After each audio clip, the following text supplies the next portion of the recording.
What is up, guys? CINNAStixx here with another gameplay commentary. Sorry it's been a day or two. Well, no, that's true. I got one out the day before yesterday. I had to go out of town yesterday right after work, so I wasn't able to get anything out. But yes, as suggested, the M110 with the M145 sight.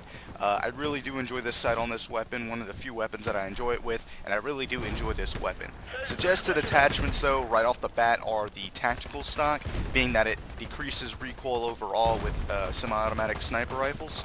A precision barrel because the shots do tend to misplace at longer ranges. As for magazine attachments, I usually just use extra mags, yeah. Being that the damage on this weapon is really high, and I wouldn't say really high, it's typically in the 30s to 40s, but that considers puts it at maybe a 2 to 3 shot kill. 2 shots being, about the minimal, especially if you're getting headshots or upper body shots. So this weapon's reload overall is pretty slow. It's the same as the M16 and the M4. That's the first thing I can compare it to, being that this is technically a modified M16, or it's modeled after it, I should say. Besides that, I really wanted to use this with the red dot sight. I enjoyed it very much. Of course, I do like the M145 on it because I can use it at range while still being able to use it at close quarters. Of course, it is kind of slow when it comes to whole standoffs like I'm doing there, but at medium and close ranges, it can still perform pretty greatly. Especially when it was, it used to be popular with the Iron Man, what was it? Yeah, I want to say the Iron Man kit. And what that was, or what that benefited, was close quarters combat with it. So it was stronger and more efficient at shorter ranges. And it can still do that pretty well, especially with the hip-fire accuracy of this weapon. You could fire off some good shots and, finish off some people at closer ranges. And as you see there, the recoil is pretty minimal. It's not that bad. It's controllable and it's, very manageable. So at longer ranges, it is magnified, which is good to use the M145, so you don't have to, so the recoil isn't magnified as much. So that's one advantage of this weapon over most semi-automatics, especially when it comes to the M14. As you saw there, it's harder to use this sight, being that the crosshair is a little off, I believe. So, using it at longer ranges isn't always suggested. It's pretty good for medium ranges. It can work both ways. That's the only advantage of the M145, I find. But, besides that, I want to say that this has probably one of the fastest rate of fire for the semi-automatic sniper rifles, which is really good. Of course, let me tell you what the total ammo is. The total ammunition you get, I believe it's supposed to be 18. You get per magazine. Of course, this being the +3, I got 4 extra rounds. My apologies there. So that's a slight advantage I get with the +3. Not much, but it's something. Of course, with the extra mags, I think it has 3 magazines total, I want to say, but with the extra mags you get an extra 3, so it puts you out to maybe 6 magazines, I believe. I'm not really sure, but when I get in the loadout, guys, I'll be more than happy to tell you. Besides that, guys, I know y'all want videos on the P226 and the Rex coming up soon, just see what y'all can vote on first, and then I'll get to them. Let me say, for that situation, if I would have placed my shots correctly, I could have taken them all out. Especially with this precision barrel, I'm not losing accuracy with a higher rate. Like the M14, shots would have just been placing everywhere. So that's the advantage of this. Your shots aren't, you don't have much bullet spread, even with the recoil of it as you fire at a quicker rate. So you don't lose that with this weapon.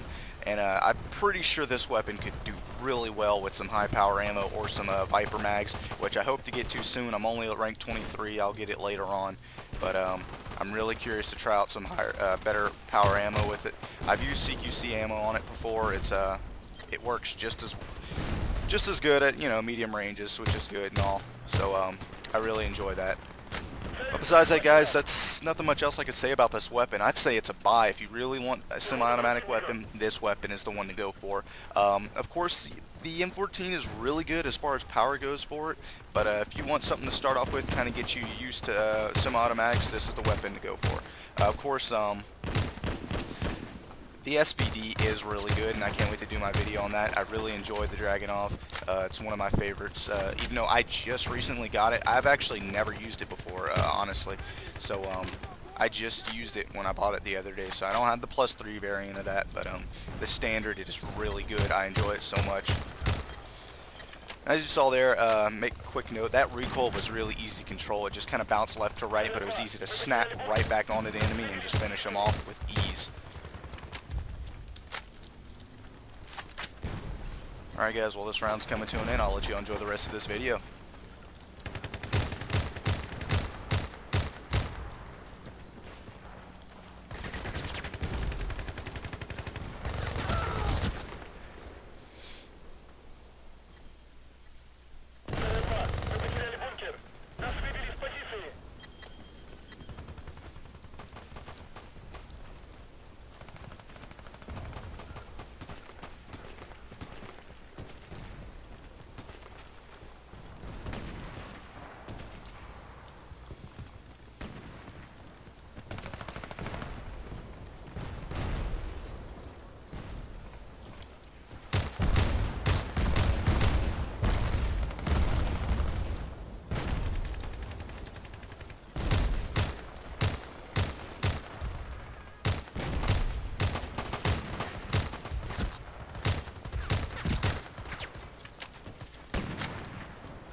Well, 13.4 is pretty good for, you know, I'm not used to using semi-automatics. It's not something I use often, but I had tried to do this video in the past, and I didn't do too successful with it, so I'm glad to do at least 13.4 and get into the top 4, so that's really good, guys. I'll be going to my loadout.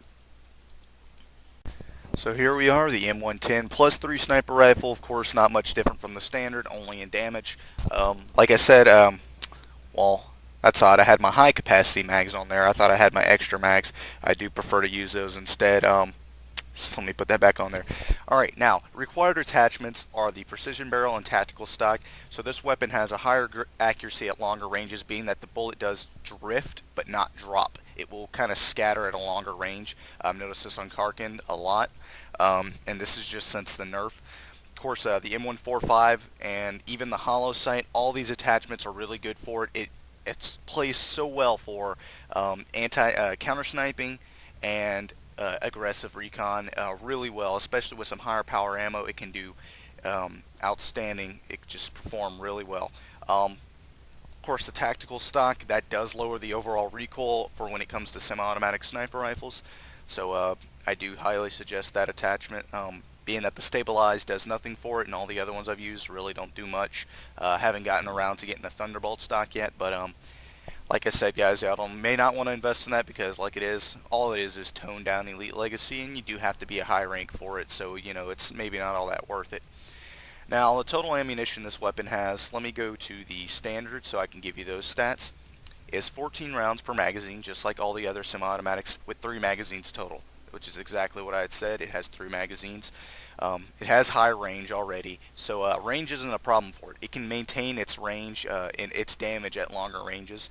The accuracy is medium. Being that it is medium is because without the precision barrel, you are going to lose a lot of accuracy for recoil, because the shots will scatter, like I said, at longer ranges.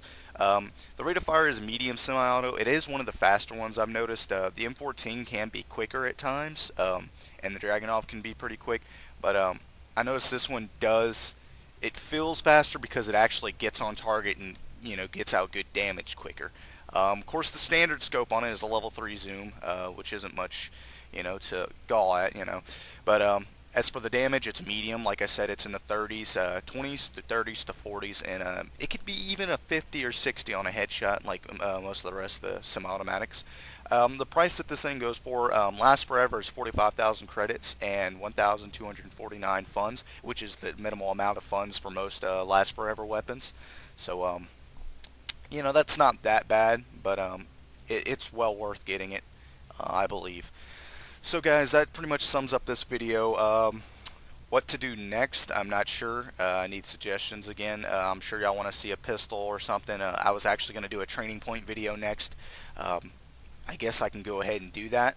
So I'll go ahead and get to that, guys. I hope you enjoy this gameplay commentary and the review on the M110 sniper rifle. Much love and respect on the battlefield, soldiers. Peace.